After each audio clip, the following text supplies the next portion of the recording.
नमस्कार, मैं हूं मनोज बनू। आप देख रहे हैं इंडिया न्यूज। दिल्ली में बीजेपी ने प्रचंड जीत दर्ज की है। 27 साल बाद दिल्ली की सत्ता में वापसी की है और इस जीत के नायक रहे प्रधानमंत्री नरेंद्र मोदी, जिन्होंने 4 दिन में ही चुनावी हवा बदल दी। दिल्ली में उन्होंने ताबड़तोड़ रैलियां की हैं। भ्रष्टाचार, घोटाला, यमुना की सफाई से लेकर कई मुद्दों पर अरविंद केजरीवाल को घेरा।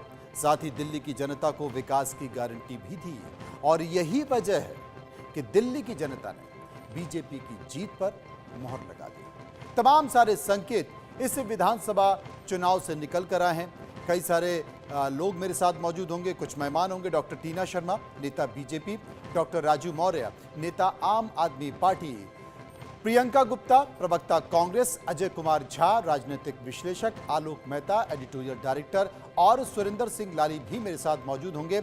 लेकिन उसके पहले एक रिपोर्ट हमने तैयार की है, उस रिपोर्ट को गौर से समझिए और देखिए कि दिल्ली के विधानसभा चुनाव का ये परिणाम कहता क्या है।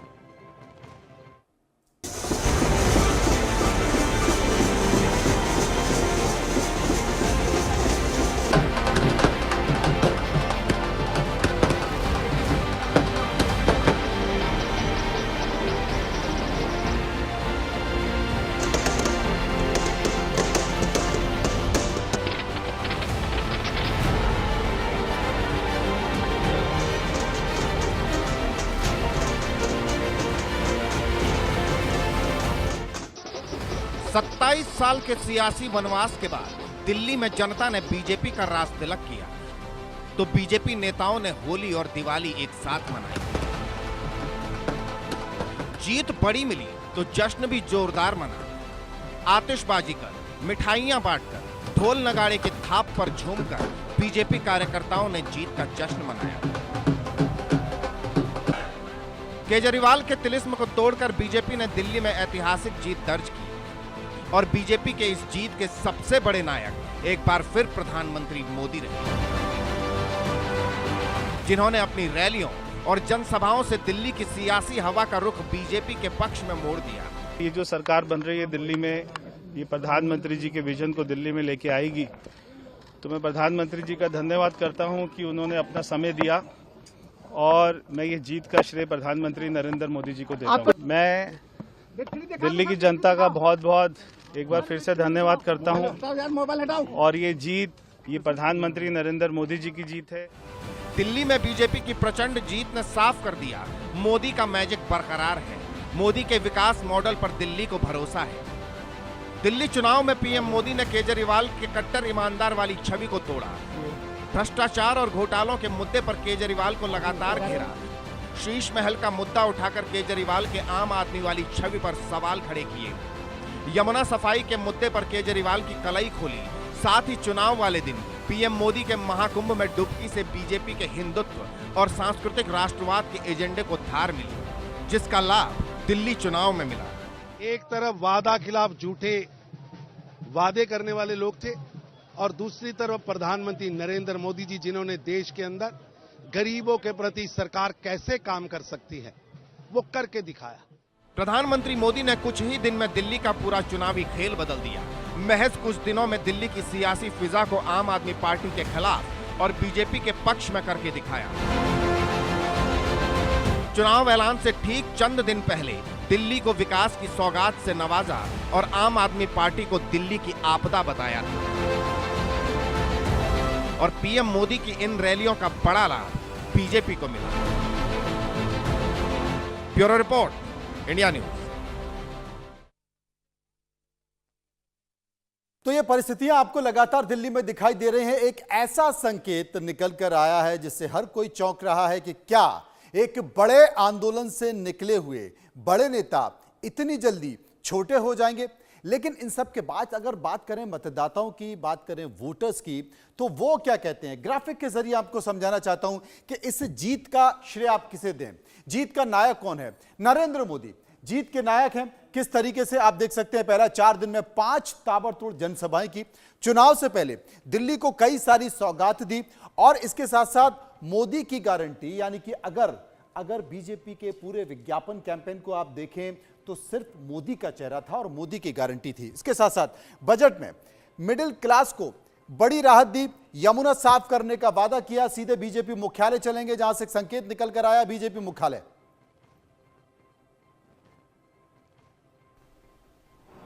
संभव क्या स्थिति दिखाई दे रही है? जी बिल्कुल, मैं अपने दर्शकों को सीधे दिखाऊंगा। वीडियो जर्नलिस्ट विष्णु से कहूंगा कैमरे को पैन करके यहां पर दिखाएं। योगी और मोदी के नाम के नारे लग रहे हैं, यहां पर आतिशबाजियां हो रही हैं रोड पर, और सब तमाम बड़े पॉलिटिकल लीडर्स यहां पर मौजूद हैं बीजेपी हेडक्वार्टर्स में, जहां पर हमारी मौजूदगी है। ये लाइव फ्रेम आपको यहां पर तमाम पॉलिटिकल लीडर्स दिख रहे होंगे, और यहां से हम फ्रेम इसलिए दिखा रहे हैं क्योंकि मीडिया यहां तक ही अलाउड है, और इसके आगे प्राइम मिनिस्टर कुछ ही समय में यहां पर आएंगे। पूरा जश्न का माहौल है, और यहां पर जिस तरह से बीजेपी की 27 साल बाद राष्ट्रीय राजधानी दिल्ली में वापसी हुई है, एक तरह से ब्रॉड मैसेज देने की कोशिश है। यहाँ पर बीजेपी हेडक्वार्टर्स में तमाम बड़े पॉलिटिकल लीडर्स यहाँ मौजूद हैं। अब बात कर लेते हैं क्या वजह रही बीजेपी की इस तरह का बहुमत की दिल्ली के अंदर। तो जिस तरह से मैं लगातार कह रहा हूं, 5 तारीख से लगातार मैं इस बात को कह रहा हूं कि कहीं ना कहीं महिला वोटर्स, और उसमें भी मुस्लिम महिला वोटर्स एक बड़ा फैक्टर रही, जिसकी वजह से इस तरह की जीत, इस तरह की विक्ट्री बीजेपी को मिली यहाँ दिल्ली में। और खासकर नॉर्थ ईस्ट दिल्ली, जो दिल्ली दंगों से प्रभावित रहा, नॉर्थ ईस्ट दिल्ली जैसे करावल नगर वाला एरिया हो गया, चाहे मुस्तफाबाद वाला हो गया, चाहे और उधर के जितने यमुना के किनारे एरिया हैं। समझते देश के प्रधानमंत्री नरेंद्र मोदी बीजेपी मुख्यालय पहुंचने वाले हैं और उनका स्वागत भी किया जाएगा। भगवान राम जय श्री राम का नाम लेकर भारतीय जनता पार्टी चुनाव प्रचार में जाती है, लेकिन 14 साल में वनवास खत्म हो गया था। 27 साल बाद दिल्ली में बीजेपी का वनवास खत्म हो रहा है, और मुस्लिम वोटर, ये भी कहा गया है कि बीजेपी ने कई सारी ऐसी मुस्लिम कॉन्स्टिट्यूएंसी है उनमें भी जीत दर्ज की है। तो महिला यानी कि 2500 रुपए आपको महिलाओं को देना है, वो बड़ी स्कीम हर राज्य में काम कर रही है। मिडिल क्लास, जिस पर बीजेपी ने पूरी तरह से फोकस किया है, और सबसे बड़ी चीज मोदी की गारंटी, बीजेपी ने अपने किसी चेहरे को सामने नहीं रखा है। मोदी की गारंटी के तौर पर नरेंद्र मोदी का चेहरा सामने रखा, और नरेंद्र मोदी के चेहरे के तौर पर यहां पर चुनाव हुआ, और मुस्लिम वोटर का भी एक अहम रोल बताया जा रहा है। एक और बड़ा फैक्टर है जिसका जिक्र हम लोग चर्चा में करेंगे। आलोक जी, सुरेंद्र लाली और अजय जी मेरे साथ मौजूद हैं। वो है कांग्रेस, क्योंकि करीब 15 सीटों पर अगर बीजेपी की जीत हुई है तो उसके पीछे बड़ा कारण है कांग्रेस ने आम आदमी पार्टी को हराने का काम किया। सुरेंद्र सिंह लाली मेरे साथ मौजूद हैं। सुरेंद्र लाली, तमाम बातों के साथ साथ एक बात पूछना चाहता हूं जो कि बड़ा फैक्टर है, क्योंकि अरविंद केजरीवाल की सरकार तो बनी, मंत्रिमंडल भी बन गया, लेकिन कोई सिख चेहरा दिखाई नहीं दिया।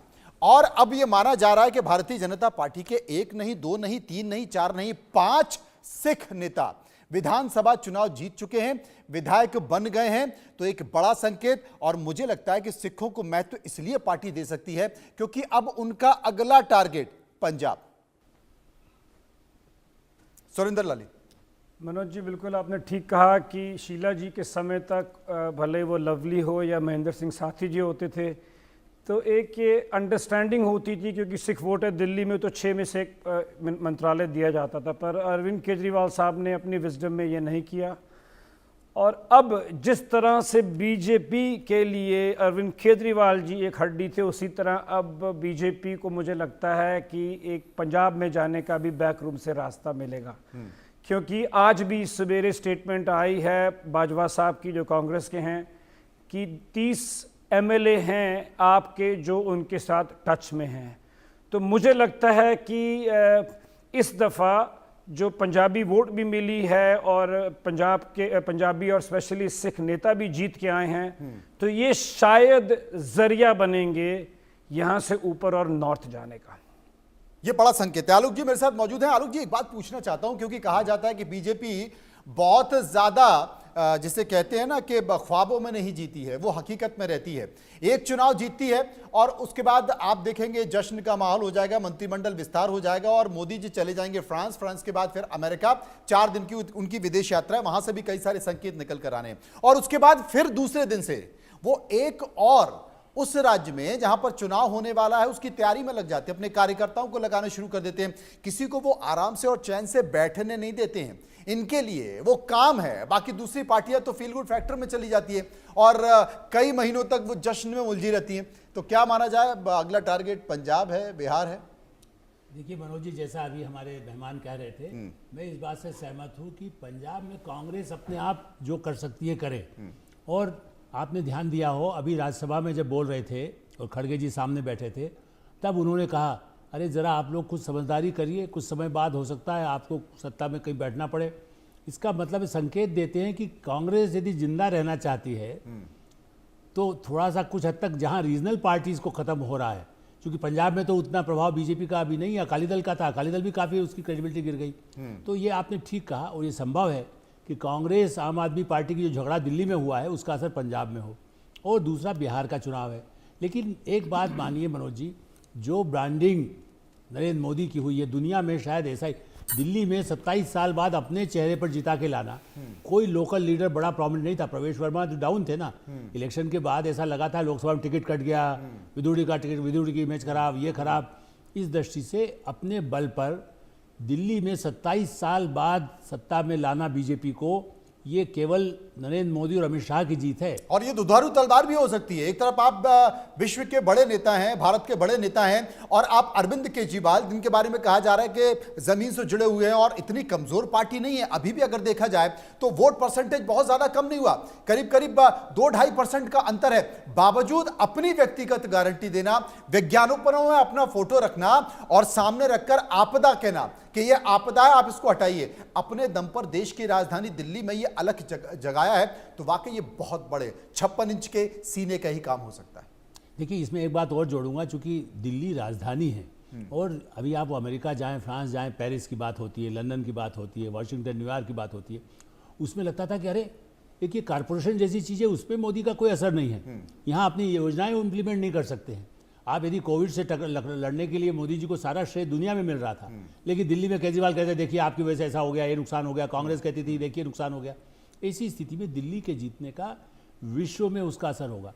पोल्यूशन से लड़ना, आप दूसरा दुनिया में कहते हैं पोल्यूशन लड़ना है हमको, ऐसी स्थिति में दिल्ली की समस्या को निपटाने के लिए मोदी ने जो काम किया है वो केवल चुनाव जीतने के लिए नहीं है, वर्ल्ड को मैसेज देने के लिए कि दिल्ली से भी हम वो रास्ता दिखाएंगे। दिल्ली से रास्ता दिखेगा और चूंकि जितने भी राजनयिक हैं, तमाम देशों के राष्ट्राध्यक्ष हैं, वो दिल्ली पर ही आते हैं। दिल्ली की राजनीति में जो कुछ होता है, दिल्ली में कोई भी बड़ा नेता अगर स्टेटमेंट देता है तो वो अखबारों की सुर्खियां बनता है और वो दिखाई देता है। तो जो सबसे ज्यादा बीजेपी का मुखर विरोध कर रहे थे अरविंद केजरीवाल, अब वो घर पर बैठ गए हैं और भारतीय जनता पार्टी ने अगर अपनी उपस्थिति दर्ज कर ली है तो मुझे लगता है कि जब फ्रांस पहुंचेंगे तो वहां पर भी उनको बधाइयां मिलेंगी और अमेरिका पहुंचेंगे तो ट्रंप भी बधाई देंगे कि आखिरकार दिल्ली जीत ही ली। इस बीच बांसुरी स्वराज क्या कुछ कह रही हैं, एक बार सुन लेते हैं।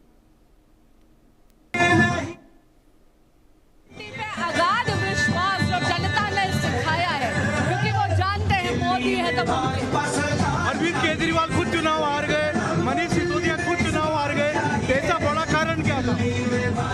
दिल्ली के देवतुल्य मतदाता ने आम आदमी पार्टी के 1 दशक के कुशासन और मोदी जी की गारंटी, डबल इंजन की भाजपा की सरकार पे जो अगाध विश्वास दिखाएंगे उसका। आपको इतना विश्वास था इतनी सीटें आएंगी? दिल्ली के देवतुल्य मतदाता का जनादेश शर्मा। ये थी बांसुरी स्वराज, जिनका कहना है कि दिल्ली की जनता ने अरविंद केजरीवाल आम आदमी पार्टी को बता दिया कि वो दिल्ली के साथ धोखा कर रहे थे। कैमरामैन अंकुश के साथ संजय शर्मा, इंडिया न्यूज दिल्ली। इस बीच डॉक्टर टीना शर्मा, भारतीय जनता पार्टी के प्रवक्ता, और कांग्रेस की प्रवक्ता प्रियंका भी हमारे साथ मौजूद हैं। टीना जी, क्या कहेंगी? जीत का श्रेय तो मोदी जी को ही मिलने वाला है, लेकिन तमाम चेहरों के इर्द गिर्द ये चर्चा भी चल रही है कि बहुत जल्द कोई युवा चेहरा भारतीय जनता पार्टी का दिल्ली की उस गद्दी पर बैठ सकता है जिसमें कईयों को इंतजार है। अनम्यूट कर लीजिए टीना जी।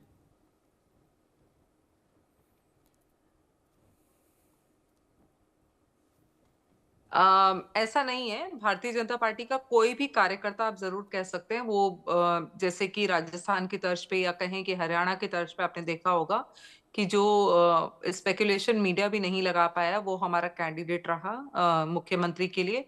भारतीय जनता पार्टी के एमपी के चेहरों ने एमएलए का चुनाव लड़ा है। भारतीय जनता पार्टी में कहीं ना कहीं ये जो कार्यकर्ता वाला जो एक सेगमेंट है, कार्यकर्ता वाला जो एक जो सेंटिमेंट है, सॉरी, वो बहुत स्ट्रांग है। और यहाँ पर एमपी चुनाव लड़ा हुआ जिसको एमपी की टिकट डिनाई कर दी गई हो, उसके बाद वो एमएलए का चुनाव लड़ रहा है, तो ये नॉर्मली ऐसा मैंने कम ही देखा है बाकी पार्टियों में। तो एक जो ये हमारा डिसीजन रहा दिल्ली में, और मुख्यमंत्री कौन बनेगा उसके लिए विधायक दल है, और उसके बाद पार्टी का विधायक दल इसको तय करेगा। पार्टी के और लोग हैं, पार्टी के शीर्ष नेतृत्व है, वो तय करेंगे कि कौन लोग जो हैं वो मुख्यमंत्री का चेहरा हो सकते हैं। उसके लिए बहुत सारी चीजें मुझे लगता है पार्टी ध्यान में रखती है, लेकिन हाँ, ये बहुत ही लैंडमार्क जीत है, और इस लैंडमार्क जीत के लिए मुझे लगता है कि नरेंद्र मोदी जी के अलावा दिल्ली के कार्यकर्ताओं को धन्यवाद देना चाहिए, जिन्होंने 10 साल के आपदा की सरकार को खत्म किया है।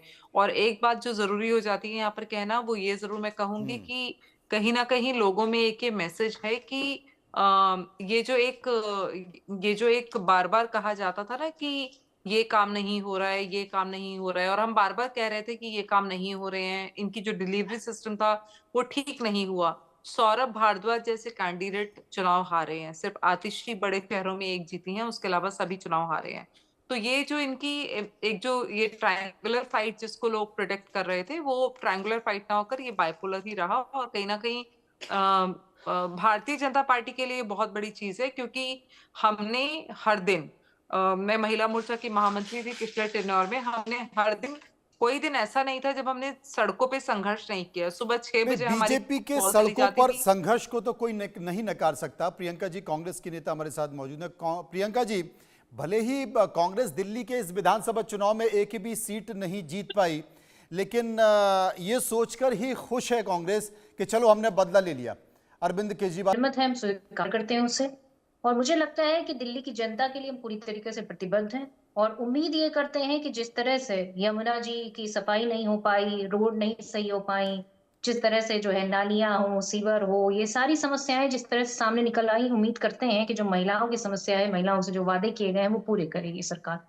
मैं ये जरूर कहना चाहूंगी कि दिल्ली की जनता से जो वादे किए गए थे वो पूरे नहीं किए। पिछले 10 साल में दिल्ली की जनता अपने आप को ठगा हुआ महसूस कर रही थी, और कांग्रेस पार्टी पर जो आरोप लगाए गए थे, आज उनके बदले आप देखिए किस तरह से जिस तरह का जो भ्रष्टाचार का आरोप था, उसमें पूरी तरीके से केजरीवाल जी खुद ही फंसे नजर आए। तो मुझे लगता है कि करनी का फल है ये, और जनता जिस तरह से विश्वास करती है, तो जनता उसी तरीके से, जिस तरह से सर पे बिठाती है, उसी तरीके से उतार भी देती है। और हकीकत ये है कि दिल्ली की जनता ने वही किया, दिल्ली की जनता ने विश्वास भी किया, और दिल्ली की जनता ने विश्वास, जिन्होंने उनके साथ विश्वासघात किया, उन्हें सत्ता से उतार भी दिया। हम समझते हैं कि हमारी लड़ाई जारी रहेगी, हमें अपने संगठन पे, हमें अपनी पार्टी पे जो काम करने हैं हम उसको करेंगे। आप जिस बात का और जिक्र कर लगातार रहे हैं कि हमारी लड़ाई जारी रहेगी, उस बात का जिक्र मुद्दे- अरविंद केजरीवाल भी कर रहे हैं कि हम विपक्ष में बैठकर सकारात्मक भूमिका निभाएंगे। लेकिन सुरेंद्र लाली, मैं आपसे पूछना चाहता हूं कि या तो बहुत जल्द सूरज अस्त हो गया, या कहें कि बहुत लंबा समय था, क्योंकि एक दशक कम नहीं होता। मैं अपने दर्शकों के बारे बता दूं कि बीजेपी मुख्यालय में जेपी नड्डा पहुंच चुके हैं, और ये दिल्ली का जो चुनाव है, जेपी नड्डा जो कि अभी राष्ट्रीय अध्यक्ष हैं, उनके लिए ये इसलिए महत्वपूर्ण था क्योंकि इस चुनाव के बाद अब जेपी नड्डा भारतीय जनता पार्टी के राष्ट्रीय अध्यक्ष पद से हट जाएंगे। उनका कार्यकाल पूरा हो चुका है, बल्कि ज्यादा ही हो चुका है, लगातार चुनावों के कारण बढ़ रहा था, और इसके बाद बीजेपी को नया राष्ट्रीय अध्यक्ष मिलने वाला है। लेकिन बहुत शानदार कार्यकाल रहा है जेपी नड्डा साहब का। कई राज्यों में चुनाव जीतते आ रहे हैं, जब से वो बने हैं लोकसभा चुनाव में भी भारी सफलता प्राप्त हुई है। ये तमाम सारी चीजें थी, लेकिन चर्चा अब सुरेंद्र लाली मैं आपसे वही करना चाहता हूं कि एक दशक से ज्यादा का समय अरविंद केजरीवाल दिल्ली के सत्ता में रहे। कुछ लोग कहते हैं कि जल्दी चले गए, और कुछ लोग कहते हैं कि बहुत लंबा समय बाद अरविंद केजरीवाल एक्सपोज हो गए। अगर ये नहीं होते तो शायद दिल्ली का विकास और हो चुका होता, दिल्ली बदल चुकी होती। मनोज जी, जिस तरह आपने 5 वजह बताई कि दिल्ली के और इस इलेक्शन के नायक मोदी साहब रहे, तो इस तरह मैं भी 5 वजह बनाना चाहता हूं जिस करके अरविंद केजरीवाल साहब महानायक बने। वो आए थे शराब खाने बंद करवाने, वो आए थे शराब खाने बंद करवाने, सिक्कों की खनक सुनकर खुद ही दलाली कर बैठे। क्या बात है। तो अरविंद केजरीवाल साहब को एक बहुत यूनिक मौका मिला था, जो बहुत समय बाद एक ऑर्गेनिक तरीके से ऊपर उठता है कि जिस तरीके से 10 साल में एक नेशनल पार्टी बनना, 10 से 12 राज्यसभा के मेंबर पार्लियामेंट, आपकी 2 सरकारें और 5 स्टेट में शायद उनके एमएलए हैं, पर मुझे लगता है कि वो उस चीज़ को संभाल नहीं पाए। वो बहुत जल्दी और बहुत तेज़ी से बहुत महत्वाकांक्षी हो गए और वो फटाफट कांग्रेस को रिप्लेस करके हिंदुस्तान का प्राइम मिनिस्टर बनना चाहते थे। दूसरा, क्योंकि वो जल्दी में थे, कहते हैं फाड़ना 2 गज और सुनाना 9 गज, तो उन्होंने फटाफट स्कीमों पे स्कीमें लानी शुरू की। 10 करोड़ की स्कीम पे वो 25 करोड़ की एडवर्टीजमेंट कर देते थे। शीला दीक्षित जी का बजट होता था 10 से 15 करोड़, यहाँ 450 से 550 करोड़ का बजट था। तो मुझे लगता है कि वो इतनी जल्दी में रहे और उसके बाद कोई ऐसा सगा नहीं जिसको ठगा नहीं, कोई उनका साथी आज उनके साथ है ही नहीं है, पूरे तरीके से अकेले पड़ गए हैं। और लास्ट में ये कहूँगा, क्योंकि एनजीओ में पहले काम करते थे तो उन्हें पता था कि मंत्रियों को कहाँ और कैसे घेरना है, और इसी सोच के कारण उन्होंने एक भी पोर्टफोलियो अपने पास नहीं रखा। मतलब वो शायद पहले वाइस चीफ मिनिस्टर होंगे जिनके पास कोई पोर्टफोलियो नहीं था और वो सिर्फ चाहते थे कि मैं काम सारे अरविंद केजरीवाल के इशारे पर ही होते थे। ऐसा कोई सगा नहीं जिसको हमने ठगा नहीं। आप जिस बात का जिक्र कर रहे हैं उसी बात को आलोक मेहता साहब सुबह से बोल रहे हैं कि मैं शुरुआती दौर से, जब अरविंद केजरीवाल कुछ नहीं थे, एनजीओ चलाते थे और आंदोलन में थे, तब आलोक जी ने कहा था कि मैंने पहले ही बोल दिया था ये बहुत एक अलग कैरेक्टर का व्यक्ति है, दिखता कुछ है और है कुछ। लेकिन इन सबके बीच अजय जी मेरे साथ मौजूद हैं। अजय जी क्या कहेंगे? नहीं, बेशक देखिए, केजरीवाल जी से काफ़ी उम्मीद थी और वो उम्मीद उन्होंने खुद ही बढ़ावाया था। चूँकि जब आंदोलन से वो निकले, एक तो थोड़ा लोगों को आश्चर्य हुआ कि वहाँ से निकल करके वो सीधे पॉलिटिक्स में आ गए, लेकिन उसका उन्हें फ़ायदा तो मिला, और फ़ायदा मिला तो सीधे मुख्यमंत्री बन गए। पहली बार तो चूँकि सपोर्ट पर बने थे कांग्रेस के, बाद में वो हुआ नहीं, फिर वहाँ से भी वो जब वो विड्रॉल हुआ, फिर बाद में ये अपने दम पर 2 बार आए और लंबे फुल टाइम अगर आप कहीं तो इन्हें मिला। लेकिन इसके बावजूद भी सबसे ज़्यादा इनकी परेशानी मुझे यही लगती है कि ये अपनी लकीर को बड़ी करने के बजाय दूसरे की लकीर को छोटी करने में ज़्यादा मशगूल हो गए। अच्छा। और उसमें वो सीधे सीधे भाजपा पर, जो होता है ना, जो बहुत बड़ा जो सुपरस्टार होता है उससे टकरा जाओ तो तुम्हारा लेवल उसी लेवल पर लोग आंकने लगेंगे। वो सीधे अपने आप को टकराने लगे मोदी जी से, और मोदी जी का जो स्टेचर तब, और अब देखिए ये कॉरपोरेशन लेवल का एक स्टेट, भले ही वो जो भी हो उसका एक सिटी स्टेट है, और वहाँ से अगर आप पहली बार आए हैं और सीधे हर बात पर मोदी जी को चैलेंज कर रहे हैं तो ठीक है आप करिए, लेकिन कर करके आपने कुछ दिखाया नहीं, और दिखाने में भी वो फ्री बीज में चले गए। ठीक है, फ्री बीज अब तो दूसरी पार्टियां भी कर रही हैं, लेकिन आपको ये देखना आवश्यक था कि फ्री बीज तो आप दे रहे हैं, लेकिन ये पैसे लाएंगे कहाँ से?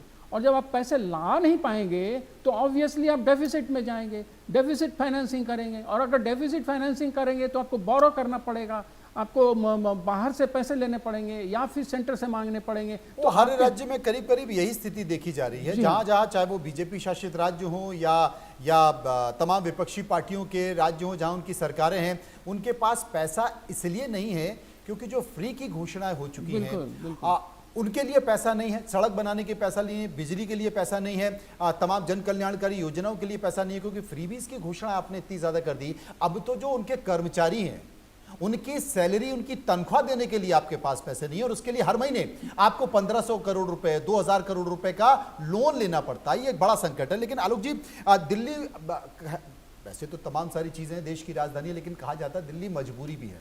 बहुत सारे राज्यों के लोग यहाँ पर रहते हैं, बहुत सारे लोग रोजगार के जरिए, कामकाज के जरिए, नौकरी के जरिए यहाँ दिल्ली में पहुंचते हैं। मुंबई की भी यही स्थिति है। और जब वो अपने यहाँ के स्वच्छ वातावरण को, जहाँ पर खुली हवा है, पानी है, खुला हुआ वातावरण है, वो रोजगार की मजबूरी के चलते, अपनी मजबूरी के चक्कर चलते जब दिल्ली पहुंचते हैं तो देखते हैं कि यहाँ तो पीने का पानी नहीं है, यहाँ स्वच्छ हवा नहीं है, यहाँ घुटन होती है हवा में, कंजेस्टेड बहुत ज्यादा है। दिल्ली में ट्रैफिक की स्थिति देख लीजिए कि घर से निकलने के लिए, ऑफिस आपको पहुंचने के लिए 1 घंटा 1.5 घंटे, कोई भरोसा नहीं आपको कितना फंसना पड़ेगा। और ये तमाम सारी चीजें, उसमें अरविंद केजरीवाल ने इन बातों का जिक्र किया कि भाई सारा पैसा भ्रष्टाचार में खर्च हो रहा है, मैं इसको दिल्ली को एक स्वर्ग सिटी बनाने में, स्वर्ण सिटी बनाने में खर्च करूंगा। लोगों ने मान लिया, परेशान दुखी लोगों ने मान लिया, और अंततः 1 दशक बाद वो अपने आप को ठगा सा महसूस करने लगे। अब उसी कैनवस में बीजेपी ने रंग भरने की कोशिश की, क्योंकि बीजेपी ने चाहे केंद्रीय स्तर पर हो, जहां जहां बीजेपी की सरकारें हैं, बहुत कुछ पूरा करने की कोशिश की है, दिखाने की कोशिश की है। तो लोगों ने कहा कि चलो इस बार हम डबल इंजन की सरकार दे देते हैं। देखिए मनोज जी, इसमें सबसे बड़ी बात यही है जो अभी कह रहे थे हमारे साथी भी, आप ये देखें कि बिहार में लालू यादव चूँकि हमारे साथ बैठे हैं मित्र हमारे, आप देखिए कि लालू यादव ने भी शुरू में 1990 में अपना ये चारा कांड शुरू कर दिया था। 10-15 साल वो रह लिए, और उस समय हमने ही, आपको तो ध्यान होगा और हमारे और साथी भी रहे हैं वहाँ पर।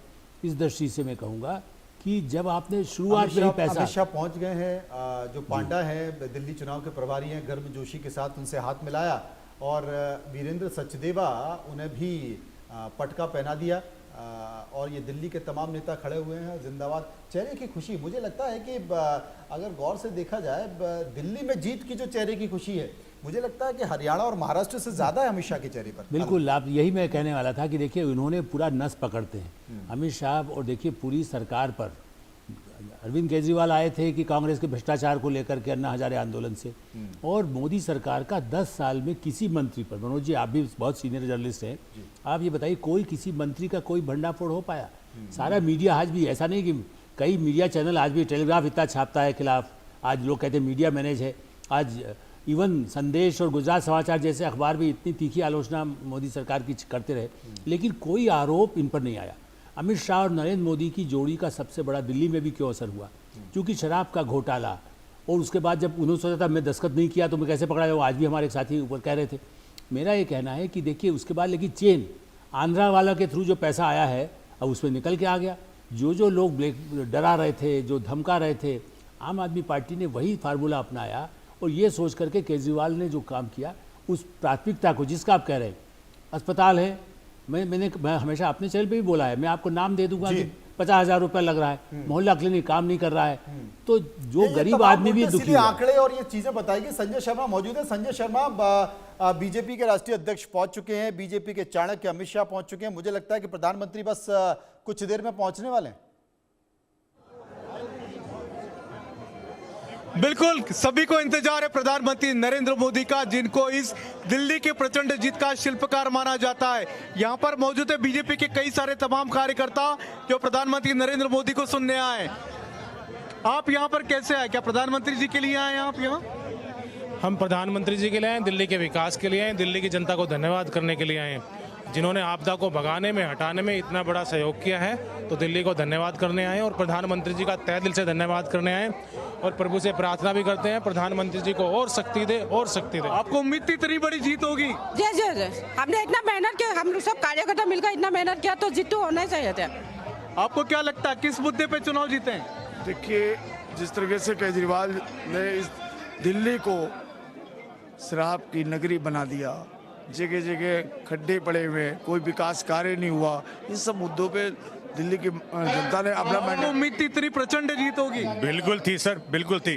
और आज आप ऐसा माने दिल्ली के लिए दिवाली मनाने का दिल है सर। आज मोदी दिवाली मना रहे हैं, होली मना रहे हैं, क्या मना रहे हैं? देखिए, दिवाली होली सब मना रहे हैं, और ये कहीं ना कहीं केजरीवाल का जो झूठ है, केजरीवाल का जो 10 सालों के जो भ्रम फैलाया है, उसकी जीत है। अरविंद केजरीवाल खुद हार गए। मैडम, आप लोग क्या बोलेंगी? अरविंद केजरीवाल खुद हार गए। बहुत खुश हुई। तो फ्री पानी, फ्री बिजली मिलेगा नहीं मिलेगा? मिले ना मिले, आपदा दूर हुई दिल्ली। और लाली साहब, जीत के नायक दिल्ली में कहा जाता है, मुझे लगता है देश सबसे अच्छा हुआ कि फ्री में कुछ मिलेगा। राजनाथ सिंह ने इंतजार करना पड़ेगा। तो मनोज, आप सुन रहे हैं इन सभी को, ये कह रहे आप नहीं, आपदा थी और आपदा चले गई है, इन पे से आपदा टल गई है। आज दिल्ली वालों को सर बिल्कुल आपदा, और मुझे लगता है कि अमित शाह का पुराना विजुअल जो चल रहा था, झूठ से चीटर से छुटकारा मिल गया सर। लाली जी, कार्यकर्ता में जोश, लेकिन जोश तभी जब जो नेता कह दे अगर मोदी है तो मुमकिन है, कहा हो रहा है। आपदा, आप नहीं आपदा, ये बात देश के प्रधानमंत्री नरेंद्र मोदी ने कही थी, और दिल्ली ने मान ली कि चलो इस आपदा को हटाते हैं। पर्सनली भी अफसोस है, मैं किसी पार्टी के पॉइंट ऑफ व्यू से नहीं, इत्तेफाक रख के बोल रहा हूँ। हाँ। क्योंकि अरविंद केजरीवाल जी की हार के बाद अब लोग बोलेंगे कि अरे हमने सब देख लिया भाई, IIT का है या IRS का है, सब में वही निकलते हैं, जब कुर्सी पे बैठते हैं तो उस कुर्सी में कुछ है। तो इसमें एक बहुत बड़ा नुकसान फेथ का हुआ है, क्योंकि देखिए अरविंद केजरीवाल जी इतनी जल्दी क्यों आए पावर में, क्योंकि he was at the right place at the right time. Congress की गुड्डी नीचे जा रही थी, निर्भया का अनफॉर्चुनेट इवेंट हुआ था और उसके बाद इंडिया अगेंस्ट करप्शन आई थी। तो लोगों को उम्मीद थी कि ये साधारण से तरीके से तैयार होने वाला आदमी, जो कमीज भी एक साइज बड़ी पहनता है और पूर्वांचली वोट के लिए ये मफलर भी अपने गले में ओढ़ लेता है, रेनॉल्ड्स का पेन लगाता है, तो इसमें सबसे बड़ा धोखा एक इंसानियत के साथ हुआ कि अब लोग कहेंगे भैया देख लिया सब एक जैसे ही हैं, तो हमें तो लेके चलने की सारे भ्रष्ट हैं, अब हम सिर्फ कम भ्रष्ट को चुन लें। तो ये मुझे लगता है कि बहुत बड़ा नुकसान हुआ है, विश्वास का नुकसान किया अरविंद केजरीवाल ने। ये विश्वास का नुकसान हुआ है। तो आने वाले समय में अब एमसीडी में तो आम आदमी पार्टी है और प्रदेश में तो ऐसा तो नहीं कि फिर कहेंगे कि अगर, क्योंकि एमसीडी के तो बहुत सारे काम होते हैं ना, फिर एक दूसरे के ऊपर आरोप प्रत्यारोप का दौर तो नहीं चलेगा। अब मुझे तो लगता है वो पंजाब जाएंगे, क्योंकि वो पहले भी पंजाब जाना चाहते थे। सिद्धू की स्टेटमेंट थी थ्रू दुर्गेश पाठक, उसने कहा था कि हम आपको डिप्टी चीफ मिनिस्टर बनाएंगे या आपकी बेगम को हम दे देंगे, क्योंकि अरविंद केजरीवाल दिल्ली में कभी खुश नहीं थे। उनको था कि ये क्वाज़ा स्टेट, तो ना उनके पास पुलिस थी, ना इंटेलिजेंस थी, ना हवाई जहाज था, तो वो तो शुरू से यहाँ बंद महसूस करते थे। और उस दौरान उन्होंने मोदी और शाह जी को ऐसी बातें कह दी। तरुण चुग कुछ कह रहे हैं, मंच से लोगों को संबोधित कर रहे हैं, क्योंकि प्रधानमंत्री बस आने वाले हैं। तो क्या कह रहे हैं तरुण चुग, सुनते हैं।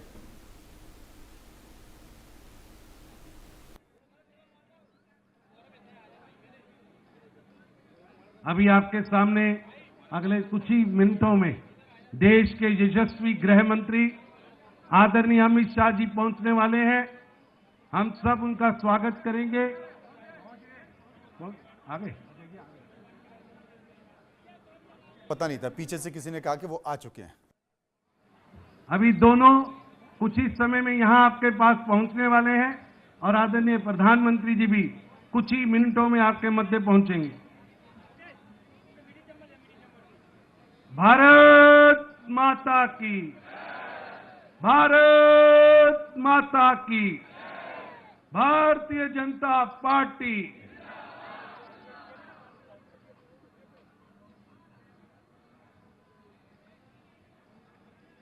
कमल जी गीत कराइए। अब नहीं यमुना में धाग, अब नहीं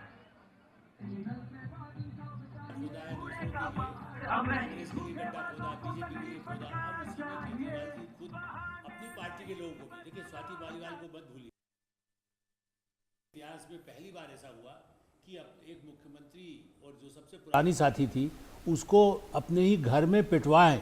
वो तो अदालत में है मामला, और ऐसा भी नहीं कि सबूत के बिना होता, इतना गंभीर मामला है। और उसके बाद पंजाब में उनको सलाहकार बना दिया जिसने पीटा। ऐसी स्थिति मुझे लगता है कि अब केजरीवाल जी के लिए बहुत मुश्किल है। और बीजेपी का है कि उनका आतंकवाद से और ड्रग्स से जो प्रभावित है होने का खतरा वहाँ पर और बढ़ता जा रहा है।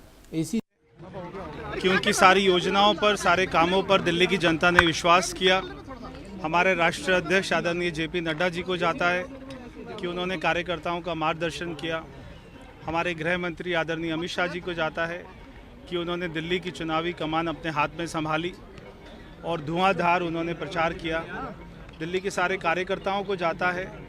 हमारे सामने बहुत सारी चुनौतियां हैं। दिल्ली में पिछले 2-3 दशक से कोई काम नहीं हुए। हमारे सामने चुनौतियां रहेंगी, मगर उसी के साथ में एक हमें एडवांटेज भी रहेगा कि प्रधानमंत्री मोदी जी का साथ मिलेगा और दिल्ली में बहुत सारे काम कर पाएंगे। दिल्ली की जनता को ग्राउंड पे फर्क दिखाई देगा। आपने यहाँ अरदास करी है, गुरु जी का नाम लेके आप शुरू करने जा रहे हैं अपना कार्य, तो पहला क्या कार्य करने की कोशिश आप करेंगे? कोई एक कार्य बताऊंगा तो ठीक नहीं होगा, हजारों कार्य करने हैं। हमारी प्राथमिकता रहेगी दिल्ली का पोल्यूशन कम करना, अनएम्प्लॉयड बच्चों को रोजगार देना, यमुना मैया को साफ करना, दिल्ली में जो भ्रष्टाचार हुए उनके ऊपर में SIT का गठन करना, दिल्ली में ट्रैफिक की और ख़ास तौर पे पब्लिक ट्रांसपोर्ट सिस्टम को अच्छा करना, दिल्ली में नई बसें खरीदना, दिल्ली में झुग्गी झोपड़ियों को पक्का करना, दिल्ली में जिन लोगों के पास में, गरीब लोगों के पास में मकान नहीं है उनको मकान देना। बहुत सारे काम हैं। परवेज़ जी मुख्यमंत्री कौन बनेगा? परवेज़ जी 25 साल से भारतीय जनता पार्टी में हमारा पार्लियामेंट्री बोर्ड है, वो तय करते हैं, और हमारा विधायक दल है वो तय करता है। तो जो तय होगा वो हम सभी को मान्य होगा। कैसे देखते हैं केजरीवाल का और मनीष सिसोदिया का? देखिए फ्यूचर वो तो फ्यूचर उनका क्या रहा, हम पहले बार बार बोलते थे, शायद लोग तब मानते नहीं होंगे कि वो एक्स सीएम के साथ साथ एक्स एमएलए होने जा रहे हैं। तो पहले तो हम प्रवेश जी को बधाई देते हैं कि उन्होंने एक्स एमएलए वाली जो हमने बात कही थी उसको पूरा किया। दिल्ली को अरविंद केजरीवाल ने बर्बाद किया और दिल्ली के लोगों ने उसको शराब दिया। ये शराब है, जो शराबियों को, जिन लोगों ने नशा बेचा था उन लोगों को दिल्ली के लोगों का शराब मिला है।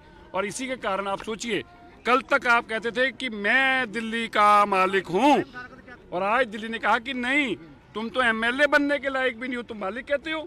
और आज अरविंद केजरीवाल को दिल्ली के लोगों ने उनकी हैसियत दिखाई है।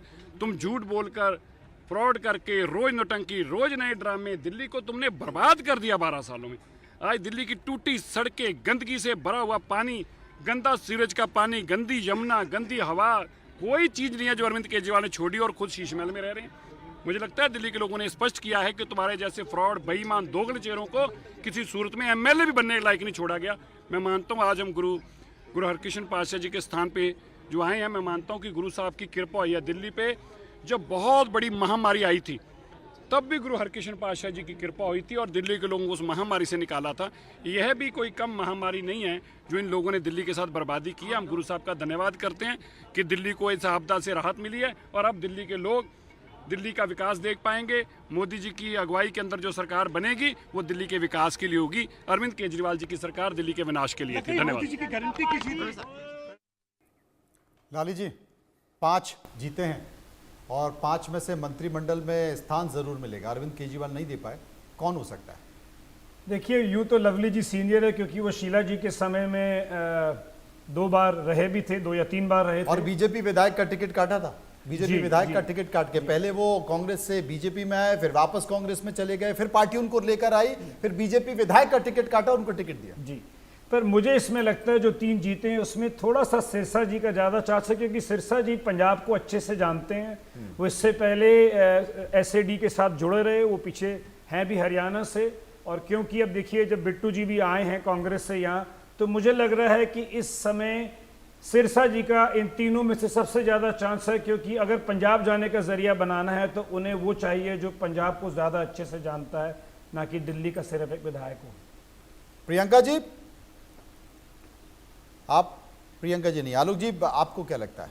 देखिए, मेरा ऐसा मानना है कि ये इस आधार पर भारतीय जनता पार्टी और ख़ास करके नरेंद्र मोदी जी जो हैं वो इस बात पर नहीं कहते हैं कि किससे कितना, उनका ये है कि आकलन ये होगा कि किससे फ़ायदा आगे दूरगामी अगले और 5 वर्षों में कैसे होगा। इसलिए पंजाब तात्कालिक बात तो फिर भी जैसा हम कह रहे हैं, मुझे ऐसा लगता है, ऐसा भी नहीं जैसे आपने ज्योतिरादित्य सिंधिया को बनाना था, पार्टी से आए, उसके बाद थोड़ा इंतजार करना पड़ा, क्योंकि पार्टी में ये नहीं लगना चाहिए कि अभी आए थे और अभी जैसे लवली हैं, निश्चित रूप से बहुत सीनियर नेता हैं, हो सकता है कि कोई ऐसा पद उनको दूसरे काम भी दिए जा सकते हैं। देखिए, आप जानते हैं जो तरीका होता है, कई काम, बड़ी बड़ी जिम्मेदारियां, उनको हो सकता है प्रभारी कुछ और पार्टी का प्रभारी बना करके इतनी बड़ी जिम्मेदारी दे दी जाए। इसलिए एक सिख भाई जरूर होंगे उसमें, इसलिए अंतिम क्षणों में उनका आकलन होगा कि किससे उसकी छवि भी हो, आपस में तालमेल हो सके, जो मुख्यमंत्री हो उसके साथ किसके अच्छा है। जैसे सिरसा जी का इन्होंने बिल्कुल ठीक कहा, लेकिन इसलिए मैंने कहा कि लवली जी को भी कोई और जिम्मेदारी, चूँकि वो सीनियर हैं, वो तो चीफ मिनिस्टर के कैंडिडेट रहे हैं, लेकिन ये तो अभी तुरंत तो उनको चीफ मिनिस्टर नहीं बनाया जा सकता है। मैंने इवन यहाँ तो स्वाति मालीवाल हैं, अब वो कहने को आम आदमी पार्टी में है, लेकिन क्या उनको भी बीजेपी में अल्टीमेटली यदि वो इस्तीफा दे दें तब भी जा कर के फिर से चुन के आ सकती हैं। कई ऐसे आगे आने वाले कुछ महीनों में ऐसे परिवर्तन होंगे जिसका असर केंद्रीय मंत्रिमंडल में हो सकता है, सांसद के रूप में हो सकता है, दूसरी जगह जहाँ जहाँ ऐसी जिम्मेदारियाँ हैं वो मिलेगी। लेकिन मुझे लगता है कि सभी समाज के लोगों को लेकर के कैसे दिल्ली का विश्वास जो जीता है, आप उसको मत भूलिए, विजेंद्र गुप्ता भी वो भी पुराने सीनियर नेता हैं, वो भी चीफ मिनिस्टर कैंडिडेट हैं, उनको रहे हैं। इसी दृष्टि से उनको कहाँ, चूँकि एक जो समाज उनका है उसका भी, जैसे सिख समुदाय का है, ऐसे ही दिल्ली में पंजाबी कहें, वणिक समुदाय कहें, चांदनी चौक में आप देखिए जेपी अग्रवाल जी चुनाव में हारे, इस बार मुदित अग्रवाल जैसे नेता, वो भी काफ़ी समय से उपाध्यक्ष भी थे पार्टी के, उनको भी पराजय का मुंह देखना पड़ा। ऐसी स्थिति में विजेंद्र गुप्ता का भी एक अपना महत्व रहेगा, उनको कैसे, ताकि समाज में बड़े पैमाने पर उसका एक मैसेज जाए। और बिहार में भी देखिए इन सब चीज़ों को बड़ा महत्व दिया जाता है कि आगे आने वाले चुनाव में यहाँ की सरकार ऐसा रिजल्ट करके दिखाए जो मैसेज जाए कि आप छठ पे जाएंगे तो दिल्ली में उस तरह का प्रदूषण नहीं होगा, पहली चुनौती आ जाए। कहीं आयुष्मान भारत कैसे पांडा दिला पांडा सकें? जो है उन्होंने दिल्ली के प्रभारी उन्होंने कह भी दिया कि पहली कैबिनेट जो होगी उसमें यमुना का मुद्दा हम तय कर लेंगे। बिल्कुल, और मैंने सबसे बड़ा मुद्दा है पानी, लोगों के घरों में पानी मिले।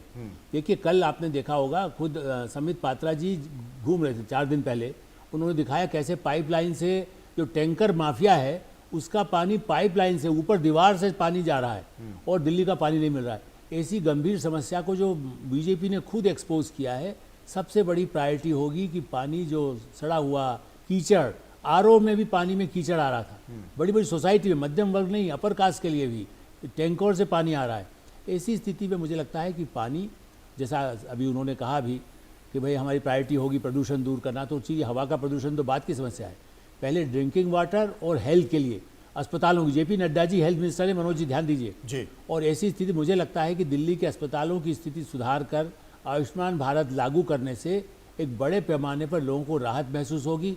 स्कूलों में लोगों को कैसे, बच्चों के लिए क्या सुविधाएं दी जा सकती है, जिसका कमिटमेंट घोषणा पत्र में है। तो मुझे लगता है इस तरह के लोगों को लाएंगे जो उस विजन को, मोदी विजन फॉर 47, आप 47 ना भी कहें, 29 भी यदि कहेंगे कि तुम्हारा भविष्य है, आगे आने वाले चुनाव होगा, हो सकता है इन्हीं में से कल फिर लोकसभा का चुनाव लड़ना जाए, क्योंकि लोकसभा वाला विधानसभा में आ जाता है। और ये ऐसा नहीं है, कांग्रेस भी करती थी, एनडी तिवारी इतने बड़े नेता थे, उनको वापस भेज दिया गया था यूपी। तो यहाँ ऐसे नेता भी होंगे जिनको जहाँ जरूरत हो लगाए जा सके, ये भी एक बड़ी चुनौती है। इसलिए अभी बड़ी चुनौती यहाँ है, लेकिन अजय जी दिल्ली के लोगों को फ्री की रेवड़ियों की लत लग चुकी है, बीजेपी के लिए समेटना बड़ा मुश्किल होगा। नहीं, बिल्कुल आप सही कह रहे हैं, परंतु इस मामले में तो प्रधानमंत्री जी ने खुद ही यह कह दिया है कि कोई भी प्रोग्राम जो चल रहा है पहले से, उसे तो वो चलता रहेगा, उसमें कहीं कोई कमी नहीं होगी। और ये बात तो तय मानिए कि देखिए ये इंटीग्रिटी का इलेक्शन था, आपका ट्रस्ट का इलेक्शन था। जो कुछ भी अभी कोई नेता जब अपना ट्रस्ट या अपना इंटीग्रिटी इस तरह से दिखला देता है कि जनता उस पर विश्वास करने लगे और वो ठीक उसी तरह से उतर भी आए वो प्रॉमिसेस, तो आप मान करके चलिए कि ये होना ही है। मोदी जी के साथ यही हो रहा है, मोदी जी जो भी प्रॉमिसेस कर रहे हैं उसको पूरा कर रहे हैं। और यहीं पर केजरीवाल जी फेल करते चले जा रहे थे, वो प्रॉमिसेस कुछ कर रहे थे, डिलीवर कुछ कर रहे थे, दिख कुछ रहा था। तो ये सारे और उससे भी बड़ी बात ये मुझे लग रही है कि सबसे बड़ा इन जो हैंडीकैप उन्होंने अपने बारे में खुद ही प्रचार करना शुरू किया कि केंद्र सरकार मानती नहीं है। मैं यह कहता हूं लेफ्टिनेंट गवर्नर उसे रोक देता है। तो आप याद करिए कि ऐसी स्थिति शीला दीक्षित जी के साथ भी आई थी जब प्रधानमंत्री जी वाजपेयी जी थे, और उस समय में भी एक बार वाजपेयी जी, मैंने इस पर सुना था और पढ़ा भी कि वाजपेयी जी से मिलने किसी कार्यवश गई थी, तो वाजपेयी जी को किसी बात पर उसी दरमियान कुछ गुस्सा आ गया, वो उठ गए। और जब उठ गए तो शीला जी भी आराम से बाहर निकल सकती थी और बाहर जाकर हल्ला करते हुए जा सकती थी कि यहाँ तो केंद्र सरकार सुनती नहीं है। वो बैठी रही और सिर्फ उन्होंने इतना ही कहा कि वाजपेयी जी आप कॉफ़ी नहीं पिलाएंगे या चाय, उन्होंने जो भी कहा हो, चाय नहीं पिलाएंगे। बस वाजपेयी जी का गुस्सा सीधे शांत हो गया, वो नीचे बैठ गए। और ये मैच्योरिटी होती है, ये मैच्योरिटी होती है और इसी को म्यूचुअल अंडरस्टैंडिंग कहते हैं। और दिल्ली हमेशा म्यूचुअल अंडरस्टैंडिंग पर चलती रही है। लाली साहब, एक सवाल मैं पूछना चाहता हूँ, केजरीवाल आए थे तो दिल्ली को स्वर्ग बनाने की बात कह के आए थे, लेकिन यहाँ पर अवैध कॉलोनी की संख्या लगातार बढ़ती चली गई, जे कॉलोनियों की संख्या बढ़ती चली गई। यहाँ पर हाई टेक सिटी तो छोड़िए, चाहे दिल्ली के चारों तरफ आप चले जाइए, आप कल्पना नहीं कर सकते। तो क्या माना जाए कि अब अवैध कॉलोनियों की संख्या कम होगी, जे कॉलोनियों की संख्या होगी, कोई ऐसी हाई टेक सिटी, आप उत्तर प्रदेश के बारे में कुछ भी कहिए, लेकिन आप दिल्ली की सीमा से सटे हुए चले जाइए, आप कल्पना नहीं कर सकते उत्तर प्रदेश के विकास की। मनोज जी, केजरीवाल जी गए तो हैं, पर वो जाते जाते रेवड़ी कल्चर का स्तर इतना नीचे ले गए हैं कि किसी भी पॉलिटिकल पार्टी को उससे हटना मुश्किल है। अब इतना मैं भी समझता हूँ और मेरे पैनलिस्ट भी एक्नॉलेज करेंगे कि रेवड़ी हटाने का मतलब है सरकार गिर गई, यहाँ तो प्यास पे सरकार गिर जाती है। तो केजरीवाल जी ने जिस हिसाब से एक के बाद रेवड़ी देनी शुरू की, अब बीजेपी के उन्होंने और कभी रेवेन्यू मॉडल नहीं बताया, उन्होंने ये नहीं बताया कि पैसा कैसे जनरेट होगा, तो रोज नई चीज लाते थे और उससे उनकी जो हार उन्हें नजर आ रही थी उसका हताशा होती थी। पर मेन बात यह कि बीजेपी के लिए भी एक बहुत बड़ा चैलेंज रहेगा, क्योंकि वो हट तो सकती नहीं, वो चाहते हुए भी नहीं हटा सकते क्योंकि क्रेडिबिलिटी लॉस होगा बाकी इलेक्शन में। तो बीजेपी के लिए दिल्ली के अंदर जो डेफिसिट में फाइनेंस और रेवेन्यू मॉडल को दोबारा खड़ा करना भी बहुत बड़ा चैलेंज रहेगा, क्योंकि देना बहुत आसान होता है, वापस लेना बहुत मुश्किल काम होता है। ये बड़ा संकेत है। आलोक जी, पूर्वांचल का एक चेहरा मनोज तिवारी, सिर्फ मनोज तिवारी को छोड़कर बाकी सारे सांसद बदल दिए गए थे और मनोज तिवारी बने हुए थे। ये तस्वीरें आप देख सकते हैं। सहरावत जो कि सांसद हैं, बांसुरी स्वराज सांसद हैं, मनोज तिवारी सांसद हैं, जो दिल्ली के प्रदेश अध्यक्ष भी खड़े हुए हैं, BL संतोष जो कि संगठन के एक बेहतर शिल्पी के तौर पर उभर कर आ रहे हैं। इसके साथ साथ दिल्ली के प्रभारी, दिल्ली की टीम पूरी खड़ी हुई है और स्वर लहरियों में हर्ष मल्होत्रा भी कान पर फोन लगाते हुए दिखाई दे रहे हैं आपको।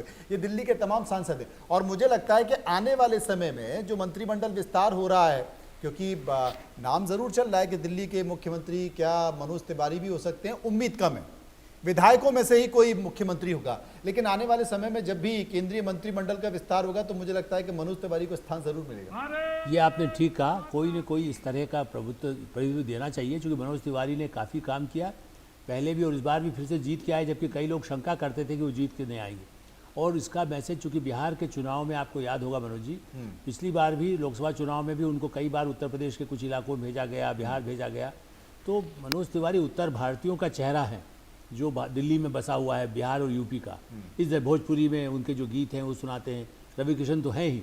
इस दृष्टि से मुझे लगता है कि और इसीलिए बल्कि अभी जो मंत्रिमंडल यहाँ बनेगा उसमें भी ऐसे ध्यान रखा जाएगा जिसका असर उत्तर प्रदेश पे पड़े, और केंद्रीय मंत्रिमंडल में भी आने वाले दिनों में बजट सत्र पहले है, उसके बाद निश्चित रूप से जो चेंज होंगे उसमें उनको स्थान मिल सकता है। संतुलन है अजय जी, मतलब आने के बाद भी दूसरी पार्टी से भी अगर कोई आया है तो वो तय नहीं कर सकता कि मैं इतना बड़ा रहा, मैं मुख्यमंत्री रहा, मैं मंत्री रहा तो यहाँ पर भी बन जाऊंगा। वो पार्टी तय करेगी। आप आ गए ना, अब उनके ऊपर छोड़ दीजिए, आपका इस्तेमाल कहाँ होगा। बिल्कुल बिल्कुल, यही भाजपा की नीति भी रही है और उसमें भाजपा सफल रही है। वो लॉन्ग टर्म, अभी जैसा आलोक जी ने कहा था, बिल्कुल सही, मैं उससे इत्तेफाक रखता हूँ कि बड़ी लॉन्ग टर्म प्लानिंग के साथ वो काम करती है भाजपा। सामान्य तरीके से उसे इस तरह से समझा नहीं जा सकता है, लेकिन अगर आप उन चीज़ों को बाद में देखेंगे तो उसके प्रतिफल दिखेंगे। और मनोज तिवारी जी ठीक है, संभवतः लोग इस तरह से उम्मीद कर रहे हो कि चूंकि बिहार में इलेक्शन है तो वो वहाँ शायद लाए जाएंगे, लेकिन मुझे लगता नहीं है, क्योंकि वही भी अभी जो भी आएंगे या तो MLA से ही आएंगे, या अगर MLA से नहीं भी आएंगे तो वो कोई ऐसा ही चेहरा होगा जो बिल्कुल नया होगा। केंद्रीय मंत्री के बारे में बात कर, अच्छा हाँ, केंद्रीय मंत्रिमंडल के में तो इसकी संभावना मुझे लगती है, संभावना लगती है। हाँ, लेकिन बड़ा संकेत यमुना के इर्द गिर्द, आने वाले समय में यमुना के इर्द गिर्द बहुत कुछ घूमने वाला है। साबरमती रिवर फ्रंट सबने देखा होगा और मुझे लगता है कि बहुत जल्द यमुना रिवर फ्रंट पर भी काम हो सकता है, जिसका जिक्र खुद विजयंत पांडा ने किया है। उन्होंने कहा है कि पहली कैबिनेट की बैठक में यमुना को लेकर बहुत कुछ निकलने वाला है, बहुत कुछ फैसले होने वाले हैं। टीना शर्मा हमारे साथ मौजूद है। टीना जी, बहुत कुछ और जल्द मिलने वाला है। हम तो भारतीय जनता पार्टी जो है वो इंतजार कर रही थी कि आपका ऑडियो ठीक नहीं आ रहा है। मैं PCR के साथी से कहूंगा कि एक बार टीना जी का आप ऑडियो ठीक करें। यही सवाल आपसे लाली जी। देखिए, मेरे को लगता है दो चीज़ें जो हैं वो सबसे ज़्यादा प्राथमिक तरीके से की जाएंगी। एक यमुना है और दूसरा आज दिन में सेंटर ने जो बीजेपी दिल्ली का जो सेक्रेटरीएट है उसको सील करवा दिया है, क्योंकि उन्हें डर था कि यहाँ से फाइलें ना निकले। तो मनोज जी, मैं एक बात और कहना चाह रहा हूँ कि आने वाले समय में बहुत सारे पटाखे भी फूटेंगे, क्योंकि जिस तरीके से अरविंद केजरीवाल ने मोदी साहब और शाह साहब के ऊपर प्रिविलेज ऑफ द हाउस का फ़ायदा उठा के इल्ज़ाम लगाए हैं, तो इसमें अब बहुत सी परतें खुलेंगी, बहुत से स्कैम निकलेंगे, क्योंकि अब उनके पास ना स्टेट की माइट है, ना बजट अभिषेक मनु सिंघवी जी को लाने का। तो ये भी बहुत बड़ा मुद्दा रहेगा यमुना के साथ कि इनकी जो फाइलें खुलेंगी और इन्हें बैकफुट पर डाला जाएगा। ये तमाम जो मुख्यमंत्री पद के उम्मीदवार चेहरे दिखाई दे रहे हैं, अभी प्रवेश वर्मा भी इसी अंदाज में दिखाई दिए, सिरसा भी इसी अंदाज में दिखाई दिए। मुझे लगता है कि अभी इनको सबक लगा नहीं है आलोक जी। बहुत सारे मध्य प्रदेश में भी, राजस्थान में भी, छत्तीसगढ़ में कई सारे नेता, पुराने वरिष्ठ नेता ये उम्मीद के साथ थे। दिल्ली भी इसलिए पहुंचे, जो एक स्टाइल है ना बीजेपी के, बड़े बड़े नेताओं को राज्यों में उतार दो, क्षत्रपों को उतार दो, माहौल बन जाएगा कि हमारा भी आदमी बन सकता है, और पता चला कोई नया निकल कर आ गया। हाँ, ये तो हमेशा होता रहा है, इसमें कोई शक ही नहीं है। देखिए, प्रधानमंत्री नरेंद्र मोदी सरप्राइज, भजनलाल शर्मा जी का किसने सोचा था कि वो बन जाएंगे। तो मुझे लगता है कि ये सही है कि सरप्राइज भी देते हैं, लेकिन एक आपने जो कहा बाहर के सब मुख्यमंत्री बुलाए गए, उनका जहाँ जहाँ कहीं उनका क्या उपयोग हो सकता है, कोई मध्य प्रदेश का है, कोई यूपी का है, कोई उड़ीसा का है, इन सब लोगों को कैसे, ताकि उस समाज से जुड़े रहें। जो NRI का काम करते हैं ना, प्रधानमंत्री जब जाते हैं, ब्रिटेन जाएं, अमेरिका जाएं, फिर फ्रांस जाएंगे, तो अपने भारतीय जो वहाँ पर हैं, तो क्या होता है, एक दूसरे से कम्युनिकेट होता है। वो जब जाएगा तो कहेगा, अरे बंगलोर में तो ये काम हो सकता है, भोपाल में ये काम हो सकता है, वहाँ पर जो यहाँ बैठा है उसका रिश्तेदार वहाँ पर है। ये बड़ा एक बिल्कुल साइंटिफिक ढंग से कैसे आप अपने लोगों को दिलों को जीतना, उनके घरों में आके वो ठहरते हैं, कई लोग कार्यकर्ता आते हैं। आपको तो मालूम ही होगा, राष्ट्रीय स्वयंसेवक संघ में तो नियम रहा है कि आप जहाँ जाएं उसके किसी के घर पर ठहरेंगे। बिल्कुल। अब भारतीय जनता पार्टी में भी ये है कि उसका कोई इंतजाम करता है, कोई एमपी के पास रहेगा, उनसे मिलेगा। चीफ मिनिस्टर आते हैं, आपको याद है मध्य प्रदेश के मोहन यादव आए, कितने लोगों से मिले, मध्य प्रदेश वालों से बात करेंगे। कोई योगी आदित्यनाथ जी आए या उत्तराखंड के मुख्यमंत्री आए, तो उन्होंने पहाड़ का, आप इसको मत भूलिए, अभी तक हमने उत्तर प्रदेश बिहार की चर्चा की, पर्वतीय क्षेत्रों को आप ये देखिए, नेगी जो जीते हैं इस दिल्ली से, पटपड़गंज से, ये चूंकि लगता था पिछली बार वो चुनाव नहीं जीत पाए थे, और इस स्थिति में ऐसा लगता था कि भाई मुकाबला तो कठिन था, लेकिन फिर भी उनको नेगी जीत करके आ गए। तो पहाड़ी जो वोट है उत्तराखंड का, जहाँ पर बाकायदा समान नागरिक संहिता लागू कर दी है, फिर से दूसरे राज्य गुजरात की तैयारी है, तो अब वो एजेंडा भी शुरू हो जाएगा। समान नागरिक संहिता किन किन राज्यों में लागू करे, उसमें दिल्ली का भी एक योगदान कैसे हो सकता है। और मुझे लगता है कि चुनाव में जिस तरीके से बांग्लादेशी और रोहिंग्याओं का जिक्र किया कि उनको आइडेंटिफाई किया जाएगा, आइडेंटिफाई करके उन्हें चिन्हित किया जाएगा और वापस, जैसे बहुत सारे अमेरिका के लोग वापस भेजे जा रहे हैं। एक और चेहरा हरीश खुराना जो कि विधानसभा चुनाव जीत चुके हैं, ये भी काफी उत्साहित हैं। मुझे लगता है ये मदनलाल खुराना के पुत्र हैं जी, बिल्कुल। आपका पता नहीं उस समय उनसे संपर्क रहा कि मैं मदनलाल खुराना को 74 जब सड़क पे लड़ाई लड़ते थे, तो हरीश खुराना कुछ हद तक निगलेक्ट भी महसूस कर रहे थे जी, बिल्कुल। पिछली बार उनको टिकट नहीं मिला था, लेकिन इस बार उन्होंने जिस ढंग से आए, मुझे तो लगता है कि हो सकता है पंजाबी समुदाय के लिए हरीश खुराना को भी कोई ना कोई स्थान मिल सकता है। हो सकता है। पूर्व बात जोड़ना चाहूंगा कि हमने इस इलेक्शन में एक चीज अभी तक डिस्कस नहीं की, जो संघ का रोल रहा इसमें। 50,000 से ऊपर संघ ने 1-on-1 छोटे लेवल की जो संघ का काम करने का तरीका है, उन्होंने सभाएं की। जिस तरह आलोक जी ने बोला कि ये संघ की प्रथा होती है कि जहां आप जाके किसी के घर में रहते हैं ताकि आपका टच बना रहे, तो संघ का भी इसमें बहुत बड़ा रोल रहा इसमें, जो कि वो अब नहीं, वो पिछले लोकसभा के इलेक्शन के बाद ही फॉर्म में आ गए थे। छोटी छोटी टोलियां बना के ये लोगों तक पहुंचाना कि क्यों, कैसे आम आदमी पार्टी ने क्या किया है और बीजेपी क्या कर। और सबसे बड़ी बात है कि संघ के बारे में ये कह सकते हैं कि संघ साधे सब सधे। हर चुनाव में अगर आपने संघ को साध लिया तो फिर सब अपने आप सध जाता है। फिलहाल रुकेंगे यहाँ पर कुछ पलों के लिए। भारतीय जनता पार्टी के मुख्यालय में देश के प्रधानमंत्री नरेंद्र मोदी बहुत जल्द पहुंचने वाले हैं। पहुंचेंगे तो उनका भाषण आपको सुनाएंगे ब्रेक के बाद।